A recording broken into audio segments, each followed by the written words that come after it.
ఓం శ్రీ మాత్రే నమః. ఛానల్లోకి స్వాగతమండి. ఈ రోజు వీడియోలో మనం కన్యా రాశి వారికి సంబంధించిన పూర్తి వివరాలు తెలుసుకుందాం. ఈ రాశివారు ఈ నెల 30వ తారీఖు ఉగాదిలోపు మీరు ప్రాణం పోయినా కూడా చేయకూడని తప్పులేంటో తెలుసుకుందాం. అయితే ఈ రాశివారు ఏ విషయంలో జాగ్రత్తగా ఉండాలి, ఏ సమయంలో ఏ తప్పులు అస్సలు చేయకూడదు అనే అంశాలను ఈ వీడియోలో మనం వివరంగా తెలుసుకుందాం. కానీ అంతకంటే ముందుగా మీరు కనుక మన ఛానల్ని ఇప్పటివరకు సబ్స్క్రైబ్ చేసుకోకపోతే సబ్స్క్రైబ్ చేసుకొని పక్కనే వచ్చిన బెల్ ఐకాన్ నొక్కి ఆల్ సెలెక్ట్ చేసుకుంటే మేము ఇలాంటి వీడియోస్ అప్లోడ్ చేయగానే ముందుగా మీకు నోటిఫికేషన్ వస్తుంది. ఇలా నోటిఫికేషన్ మిస్ అవ్వకుండా మీకొస్తే మీకు ఉపయోగపడే ఎన్నో రకాల పరిహారాలు ఆచరించి మంచి ఫలితాలను పొందొచ్చు. అలాగే వీడియోని ఎక్కడా కూడా స్కిప్ చేయకుండా చివరి వరకు చూస్తేనే మేమేం చెబుతున్నామో మీకు పూర్తిగా అర్థమవుతుంది. ఇక వివరాల్లోకి వెళ్ళిపోతే ఈ రాశి విద్యార్థుల్లో ప్రతిభ వెలుగులోకి వస్తుంది. కొన్ని వివాదాలు పరిష్కారమవుతాయి. కుటుంబంలో సంతోషకరంగా గడుపుతారు. వాహనాలు, ఆభరణాలు కొంటారు. విద్యార్థుల శ్రమ ఫలిస్తుంది. వ్యాపారాలు లాభసాటిగా ఉంటాయి. పెట్టుబడులు సమకూరుతాయి. వ్యాపకాలు పెరుగుతాయి. ఉద్యోగస్తులు కొత్త బాధ్యతలు చేపడతారు. ఆకస్మికంగా ధనప్రాప్తి కలగవచ్చు. అంటే వడ్డీ రూపంలో కానీ చెక్కు రూపంలో కానీ ధనం చేతికందుతుంది. స్త్రీలు ఆరోగ్యం విషయంలో జాగ్రత్తగా ఉండాలి. అకాల భోజనం వల్ల ఆరోగ్యం మందగించే అవకాశం ఉంటుంది. పత్రికా ప్రైవేటు సంస్థల్లో పనిచేసే వారికి పని ఒత్తిడి అధికమవుతుంది. వీలైనంత వరకు మీరు ఎవరి మీద ఆధారపడకుండా మీ పని మీరే చూసుకోవటం ఉత్తమం. ముందుగా ఈ రాశి వారి గురించి చూసుకున్నట్లయితే ఓర్పు, సహనం గురించి చెప్పుకోవాలి. అంటే ఈ రాశివారు మొదటి స్థానంలో ఉంటారు. ఈ రాశివారు ప్రతిరోజు దైవారాధన చేస్తారు. వీరు దైవాన్ని ఎక్కువగా నమ్ముతారు. అయితే వీరు దైవ బలం తమకు అండగా ఉందని మర్చిపోయి కష్టాలు వచ్చినప్పుడు ఎక్కువగా భయపడిపోతూ ఉంటారు. ప్రతిరోజు దైవారాధన చేసినా మాకు కష్టాలు వస్తున్నాయనే ఆలోచనలో ఉంటారు. అయితే కష్టాలు ప్రతి ఒక్కరికి వస్తాయి. కానీ మీకు దైవ బలం ఉండటం వల్ల కష్టాల నుంచి చాలా తేలిగ్గా బయటపడతారు. అయితే మీరు చేయవలసిన దైవనామస్మరణ చేయటం మాత్రం మర్చిపోకూడదు. ఇక మీరు ముఖ్యంగా గుర్తుపెట్టుకోవాల్సిన మరొక విషయం ఏంటంటే ఎదుటి వ్యక్తులు గుడ్డిగా నమ్మకూడదు. ఏ అంశంలో తీసుకున్నా, అంటే మీరు కొత్తగా ఏదైనా పని చేయాలనుకున్నా, లేదా మీరు ఏదైనా నిర్ణయం తీసుకున్నా, కొత్తగా బిజినెస్ స్టార్ట్ చేద్దామనుకున్నా, ఇలాగ ఏ సందర్భంలోనైనా మీరు ఎదుటి వాళ్ళని నమ్మి మీ విషయాలన్నీ కూడా ముందుగా వారితో చెబుతూ ఉంటారు. ఇలా చేయటం వల్ల మీరు అనేక రకాల చిక్కులను కూడా కొని తెచ్చుకున్నవారవుతారు. కాబట్టి ఏదైనా పని పూర్తయిన తర్వాత మాత్రమే ఎదుటి వారితో చెప్పండి. ఇలా చేసినట్లయితే కనుక మీరు ప్రతి పనిలో కూడా విజయం సాధిస్తారు. అలాగే ముఖ్యంగా ఈ రాశివారు తమను తాము నమ్మాలి. అంటే మీ పైన మీకు విశ్వాసం అనేది పెరగాలి. ఇలా చేయటం వల్ల మీలో కాన్ఫిడెన్స్ పెరుగుతుంది. అప్పుడు నేనే పనైనా చేయగలను అనే ధైర్యం మీకు వస్తుంది. ఎందుకంటే కొన్ని సందర్భాల్లో ఈ రాశివారు నేను చేస్తున్న పని అవుతుందో లేదో అనే ఆలోచనలో ఉంటారు. ఇక ఇటువంటి ఆలోచన వల్ల మీరు చేసే పనుల్లో తడబాటు ఏర్పడుతుంది.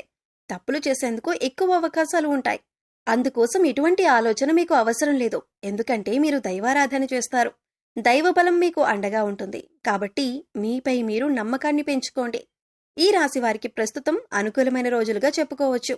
మీరు ఏ పని చేపట్టినా కూడా విజయవంతంగా పూర్తి చేస్తారు. అయితే మీరు కొన్ని పనులను చేయకుండా ఉండటం వల్ల ఈ ఫలితాలు మరింత అనుకూలంగా మారి మీకు సత్ఫలితాలను తీసుకువస్తాయి. ముఖ్యంగా మీరు ఈ 5 తప్పులు చేయకుండా ఉంటే ఈ రోజుల్లో మీరు ఏ పని చేసినా కూడా దాంట్లో మీరు సక్సెస్ చూస్తారు. ఇక మీ విజయాన్ని చూసి మీకు మానసిక ఆనందం కలుగుతుంది. మీ విజయం మీకు మాత్రమే కాదు, మిమ్మల్ని నమ్మిన వారికి, మీ శ్రేయోభిలాషులకి, మీ కుటుంబ సభ్యులకు కూడా ఆనందాన్ని కలిగిస్తుంది. ఇక మర్చిపోయి కనుక మీరు ఈ 5 పనులు చేశారంటే కనుక దరిద్రం మిమ్మల్ని వెంటాడుతుంది. అయితే ముఖ్యంగా మీరు చేయకూడని ఆ 5 పనులేంటో వివరంగా తెలుసుకుందాం. అందులో మొదటిగా చీకటి పడిన తర్వాత ముఖ్యంగా దీపాలు పెట్టే వేళ అంటారు. ఈ సమయంలో ఎవరైనా పెరుగు అడిగితే వారికి పెరుగు ఇవ్వకూడదు. ఎందుకంటే చీకటి పడిన తర్వాత, అంటే దీపాలు పెట్టే సమయంలో పెరుగు ఇవ్వటం వల్ల దరిద్రం మిమ్మల్ని వెంటాడుతుంది. ఇక మరొక పని మీరు చేయకూడనిదేంటి అంటే ఇల్లు తుడిచే చీపిరిని తొక్కటం కానీ, లేదా ఈ చీపిరిని బీరువాకి ఆనించి పెట్టటం కానీ చేయకూడదు. చీపిరిని మనం శుభ్రలక్ష్మీదేవతగా భావిస్తాం. అలాగే ఇంట్లో ఉండే బీరువాను కూడా పరమ పవిత్రంగా లక్ష్మీదేవిగా భావించి పసుపు రాసి బొట్టు పెడుతూ ఉంటాం. రెండింటినీ లక్ష్మీదేవిగా భావించినప్పటికీ కూడా చీపిరిని మాత్రం బీరువాకి తగలనివ్వకూడదు. అంటే బీరువాకి ఆనించి ఉంచకూడదు. కొంతమందిని చూసుకున్నట్లయితే చీపిరిని బీరువా పక్కన పెడుతూ ఉంటారు. ఇది చాలా తప్పు. ఇలా చేయటం వల్ల కష్టాలను ఎదుర్కోవలసి వస్తుంది. ఇక మరొక పని మీరు చేయకూడని పని ఏంటంటే మీ వల్ల ఏ ఆడవారు కూడా కన్నీళ్లు పెట్టుకోకుండా చూసుకోవాలి.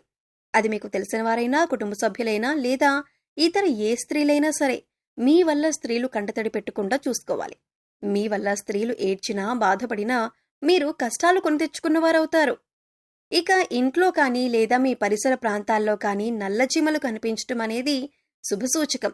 ఇలా గుంపులు గుంపులుగా నల్లచీమలు కనిపించినప్పుడు మీరు వాటిని తొక్కటం కానీ లేదా వాటిని తోసేయటం కానీ హింసించటం కానీ చేసినట్లయితే మీరు కష్టాల్లో పడతారు. మీరు చేసే ప్రతి పని కూడా పూర్తవక ఇబ్బంది పడతారు. అంతేకాదు దీనివల్ల మీకు దరిద్రం కూడా వెంటాడుతుంది. ఇక ముఖ్యంగా చివరిగా మీరు చేయకూడని మరొక పని ఏంటంటే ఇంట్లో కూర్చొని గోళ్లు కత్తిరించకూడదు. అలాగే ఆ గోళ్లు ఇంట్లో ఎక్కడంటే అక్కడ పడేయకూడదు. ఇలా చేస్తే దరిద్రం అని మన శాస్త్రాలు కూడా చెబుతున్నాయి. ముఖ్యంగా కొంతమందిని చూసినట్లయితే ఖాళీగా కూర్చున్నప్పుడు గోళ్లు కొరికి కింద పడేస్తూ ఉంటారు. అది ఏ ప్రదేశంలోనైనా సరే మీరు గోళ్లు కొరికి పడేయటం అనేది మానుకోవాలి. ముఖ్యంగా మంగళ శుక్రవారాల్లో గోళ్లు తీసి ఇంట్లో పడేయకూడదు. ఈ పనులు కనుక ఈ రాశివారు చేసినట్లయితే మిమ్మల్ని దరిద్రం వెంటాడుతుంది. ఈ విషయాన్ని గుర్తుపెట్టుకొని ఈ తప్పులు చేయకుండా ఉండటం వల్ల మీరు చేసే ప్రతి పనిలో కూడా సక్సెస్ పొందుతారు. అంతేకాదు దరిద్ర దేవత ఎప్పుడైతే వెళ్లిపోతుందో అప్పుడు మిమ్మల్ని అదృష్ట లక్ష్మి వరిస్తుంది. మీరు చేసే పూజలన్నీ కూడా ఫలిస్తాయి. అదృష్ట దేవత కలిసొస్తుంది. లక్ష్మీదేవి స్థిర నివాసం ఉంటుంది. అన్ని పనుల్లో విజయం పొందుతారు. ఇక ఈ సమయంలో అదృష్టం కలిసి రావాలన్నా మరిన్ని సత్ఫలితాలను పొందాలన్నా మీరు చేసుకోవలసిన దేవతారాధన అలాగే పాటించవలసిన పరిహారాల గురించి తెలుసుకుందాం. మంగళవారం రోజు ఆంజనేయ స్వామి ఆలయానికి వెళ్లి ఆలయ ప్రాంగణంలో హనుమాన్ చాలీసాను పఠించటం వలన మంచి ఫలితాలను పొందుతారు. శుక్రవారం రోజు అమ్మవారి ఆలయానికి వెళ్లి అమ్మవారికి చీర గాజులు పువ్వులు సమర్పించటం వలన మీరు అనుకున్న పనులను దిగ్విజయంగా పూర్తి చేయగలుగుతారు.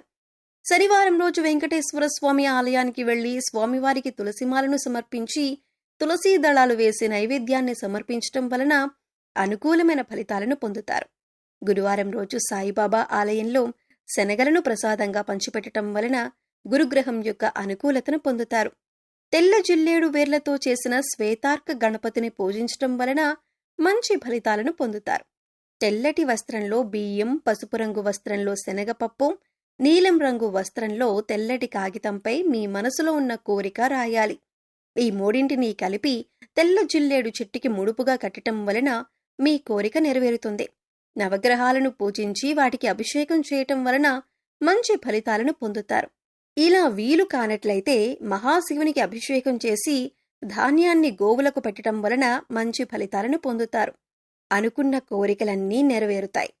సో చూశారు కదండి, ఈ నెల 30వ తారీఖు ఉగాదిలోపు కన్యారాశివారు ప్రాణం పోయినా కూడా చేయకూడని తప్పులేంటి, తీసుకోవలసిన జాగ్రత్తలేంటి అనే అంశాలతో పాటుగా ఈ సమయంలో మీరు చేసుకోవలసిన దేవతారాధన అలాగే పాటించవలసిన పరిహారాల గురించి ఈ వీడియోలో మనం వివరంగా తెలుసుకున్నాం కదా. ఈ వీడియో మీకు నచ్చినట్లయితే లైక్ చేయండి. మీ ఫ్రెండ్స్ అండ్ ఫ్యామిలీ మెంబర్స్లో కన్యారాశి వారు ఎవరైనా ఉంటే వారితో మర్చిపోకుండా ఈ వీడియోని షేర్ చేసుకోండి. అలాగే ఇప్పటి వరకు మన ఛానల్ని కనుక సబ్స్క్రైబ్ చేసుకోకపోతే సబ్స్క్రైబ్ చేసుకొని పక్కనే ఉన్న బెల్ ఐకాన్ నొక్కి ఆల్ సెలెక్ట్ చేసుకుంటే మేము ఇలాంటి ముఖ్యమైన విషయాలు తెలియజేసినప్పుడు మీకు నోటిఫికేషన్గా వస్తుంది. మరో చక్కటి వీడియోతో మళ్ళీ కలుద్దామండి. ఓం శ్రీ మాత్రే నమః.